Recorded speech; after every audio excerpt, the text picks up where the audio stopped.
জিন্দাবাদ আমি আমাৰ কন্যা 18 বছৰীয়া হোৱাৰ পিছতহে বিয়াৰ কথা ভাবিম আমাৰ ওপৰত হোৱা যিকোনো হিংসাত্মক ঘটনা আমি সহ্য নকৰো নাৰী শক্তি জিন্দাবাদ নাৰী শক্তি জিন্দাবাদ জয় আই অসম জয় আই অসম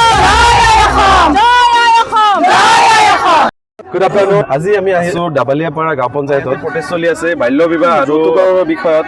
আৰু যেটো আপোনাৰ দুটা বিবাহ আৰু নাৰী সমান অধিকাৰৰ কাৰণে ইয়াতে প্ৰটেষ্ট কৰি আছে তো আপোনালোকে ভিডিঅ'টো শেষলৈকে চাই থাকক আৰু আমি ইহঁতৰ পৰা আপোনাৰ বাচ্চাটো ল'ম জেণ্ডাৰ কেম্পিং কৰি আছো নাৰীসকলৰ সুৰক্ষাৰ কাৰণে নাৰী নিৰ্যাতন বন্ধ কৰিব লাগে বাল্য বিবাহ বন্ধ কৰিব লাগে যৌতুক প্ৰথা বন্ধ কৰিব লাগে সমাজত প্ৰচলিত কুপ্ৰথাবোৰ বন্ধ কৰিব লাগে নাৰীসকলক সবলীকৰণ কৰিব লাগে বিভিন্ন বিষয় লৈ আমি এই আন্দোলন কৰি আছো আৰু এই জেণ্ডাৰ কেম্পিং আমাৰ চলি আছে এটো চলিয়ে থাকিব মোৰ নাম নিজুনমণি খাতুন মোৰ ঘৰ নগাঁও ডিষ্ট্ৰিক্টতে হয় বৰ্তমান বৰপেটা ডিষ্ট্ৰিক্টত মই আজি 7 মাহ হৈ গ'ল কাম কৰি থকা এই যিবিলাক আমাৰ ছ'চিয়েল ইস্যু আছে এতিয়া বৰ্তমান আমাৰ 25 নৱেম্বৰৰ পৰা 22 ডিচেম্বৰলৈকে আমাৰ জেণ্ডাৰ কেম্পেইনৰ ওপৰত চলি আছে সেই জেণ্ডাৰ কেম্পেইনৰ ওপৰত আমাৰ নাৰী হিংসা বন্ধ কৰক আৰু বাল্য বিবাহ বন্ধ কৰক শিশু শ্ৰমিক বন্ধ কৰক এনেকুৱা কিছুমান শ্লোগানেৰে সৈতে যাতে আমাৰ সমাজখন ভাল হয় আমি সেইমতে আগবাঢ়ি ওলাই আহিছোঁ আমাৰ গোটেই মহিলা গোটত থকা মহিলাসকলে আমাৰ আগবাঢ়ি ওলাই আহিছে যাতে আমাৰ নাৰী হিংসা বন্ধ হ'ব লাগে নাৰী মানে দুৰ্বলতা চাই পুৰুষবিলাকে যেনেকুৱা মানে আমাক সুবিধা লয় সেই সুবিধাবিলাক যাতে আমাৰ সমাজৰ পৰা নাইকিয়া হ'ব লাগে লগতে আমাৰ বাল্য বিবাহবিলাক বন্ধ হ'ব লাগে আৰু সৰু ল'ৰা ছোৱালীবিলাকক যিবিলাক হোটেল হওক বা কৰবাত তেনেকুৱা কিছুমান কামত লগাই পইচাৰ মানে হেৰি দুৰ্বলতা লৈ পেলাই তেওঁলোকে যাতে সেই কামবিলাকৰ পৰা ল'ৰা ছোৱালীবিলাকক মানে বঞ্চিত কৰাই যাতে সুশিক্ষা দিয়াত আগবঢ়াই লৈ যায় আৰু ল'ৰা ছোৱালীৰ যিটো আমাৰ মানে ভেদভাৱ ৰাখে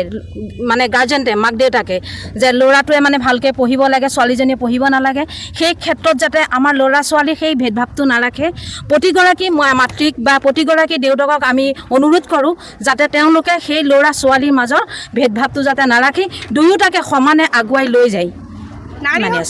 চাই আছে এইটো প্ৰটেষ্টটো তো আপোনালোকৰ মতামতটো আমাক কমেণ্ট বক্সত জনাব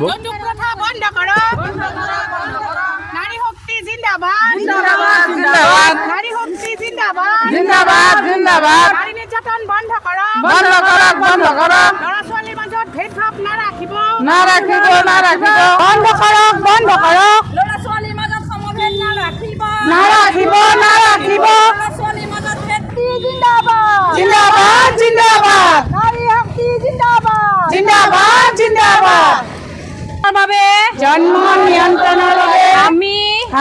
পৰিয়াল পৰিকল্পনা পদ্ধতি অৱলম্বন কৰিম পৰিয়াল পৰিকল্পনা বিষয়ে আনকো উৎসাহিত কৰিম ল'ৰাই হওক বা ছোৱালীয়ে হওক